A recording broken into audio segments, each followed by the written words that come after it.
Hi guys! Magluto tayo ng soup. Ayan, namalengke si ma'am ng soup. Ako lang nagluto. Ayan guys, ito yung Chinese soup. Makakatikim lang ako ng soup pag namalengke si ma'am at ako yung magluluto. Madalang lang kami magluto ng soup kung day off lang ni ma'am yan. Ayan, si ma'am talaga yung namamalengke ng soup namin. Tapos minsan siya pa nga yung nagluluto. And then, ako na lang minsan nagkukusa, lulutuin ko ba to or ayan. Ako lang nagluto ngayon kasi umalis sila, nagpunta sila nag-swimming. Ayan guys, samahan niyo ako magluto tayo ng Chinese soup. Miss, ayusin mo here. Magandang hapon po sa inyong lahat. Magandang umaga, magandang tanghali. Miss, ayusin mo here. Let's cook tayo ng soup. Ayan, here mga ingredients guys. Ito po yung ingredients. Ayan. Ito hindi ko alam kung anong tawag dito. Ito may pork. Yan. So yun guys, inilagay ko na yan lahat sa ating bowl. Meron yan dito na sayote, corn, tapos meron pa yan na kalabasa. Ayan.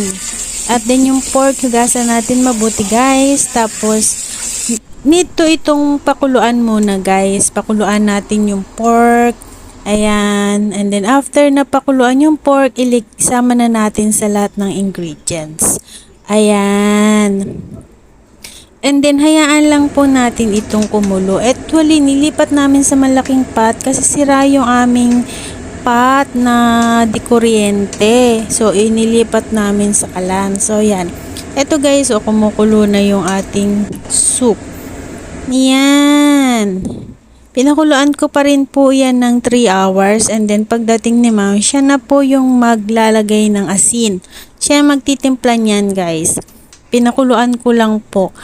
Today is October 2, 2023. Yan. Hindi ko po day off.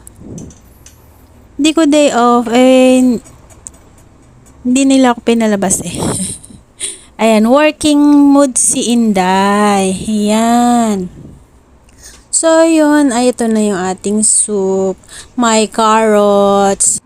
I hope you like this video. Please give me thumbs up, like, share, and comment down below. See you to my next video. Miss, ayusin mo here. I love you all. San man sulok ng mundo. God bless and everyone. Thank you so much. Mama, bye-bye. God bless po. Thank you. I love you all. Miss, ayusin mo. Binuhul-buhol